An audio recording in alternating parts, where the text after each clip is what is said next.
O cemitério era um santuário de sombras e silêncios, um refúgio onde o tempo, como uma mão invisível, parecia deter-se, suspenso, como se as horas não ousassem avançar entre os túmulos e as árvores antigas. Ali onde as lápides se erguem como sentinelas solitárias, o coveiro Adalberto, com seus cabelos já grisalhos e as mãos manchadas pelo suor do labor incessante, habitava o abismo da morte com uma melancolia que parecia natural, como se sua própria existência fosse feita do mesmo pó que cobria os mortos que ele sepultava. Há muito tempo Adalberto não sentia a leveza do riso, a doce ilusão da juventude ou o calor de um abraço.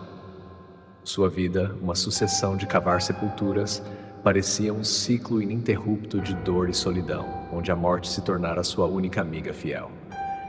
Mas foi em um desses dias cinzentos, quando o céu chorava sobre a terra com suas nuvens pesadas e carregadas, que Adalberto encontrou algo que faria sua alma, ainda que por um breve instante, ansiar por uma realidade que não fosse feita de ossos e lamentos.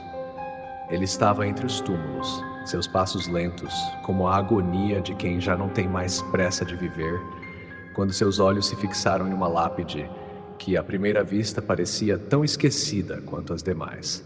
Mas havia algo de distinto naquele jazigo, algo que parecia chamar-lhe a atenção como um grito silencioso em meio ao mar de silêncio. Era uma sepultura antiga, de mármore branco, que o tempo, com suas mãos cruéis, começara a desgastar. O nome da jovem que ali repousava estava gravado de forma quase imperceptível, como se as letras tentassem se esconder da memória do mundo. Contudo, uma imagem de porcelana, entalhada com a delicadeza de uma obra-prima, ostentava o retrato de uma jovem. Seu semblante parecia emanar uma beleza sobrenatural, como se sua alma ainda vivesse no olhar da fotografia. Ela possuía olhos grandes e profundos, que, mesmo em sua frieza, pareciam invadir a alma de Adalberto com uma intensidade que ele jamais experimentara. Seus cabelos, finos como fios de seda, caíam delicadamente sobre seus ombros, e seus lábios, curvados em um sorriso melancólico, pareciam prometer uma felicidade perdida, uma alegria que se esvaiu com o sopro da morte. A inscrição na lápide dizia: Clara Montenegro, 1902-1923, que o tempo não apague sua luz. Adalberto, como que tomado por um feitiço, permaneceu ali por longos momentos, os olhos fixos na fotografia, como se a jovem o chamasse da eternidade, como se sua beleza fosse algo que transcende os limites do mundo terreno. Ele sentiu uma dor doce e lancinante, um vazio profundo que paradoxalmente o preenchia. Quem era aquela moça? Por que ninguém a visitava? Por que sua sepultura estava tão desprovida de flores e lembranças? Como poderia ela, com aquela expressão tão cheia de vida, estar esquecida por todos, até mesmo pela morte? A partir daquele instante, algo inexplicável se apoderou de Adalberto. Ele não conseguia afastar-se do túmulo de Clara, e em seu peito uma paixão insana e impossível começou a brotar. Uma chama que queimava seu espírito e fazia seu coração pulsar em um ritmo frenético. Ele não mais cuidava das outras sepulturas com o mesmo fervor. O tempo parecia escorrer pelas horas, e tudo o que ele queria era ficar ali em silêncio ao lado de Clara, alimentando-se da sua imagem, da sua presença etérea que o envolvia como um véu invisível.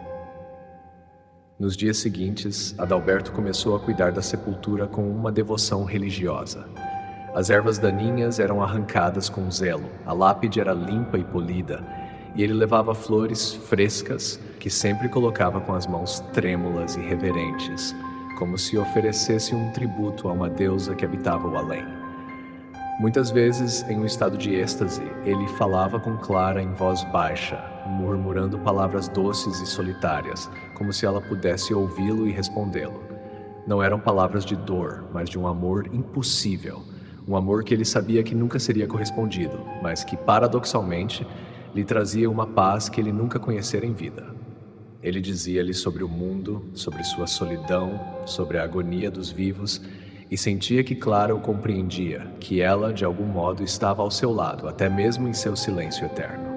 As semanas passaram e, sem que ele se desse conta, o peso do tempo começou a se fazer presente em seu corpo.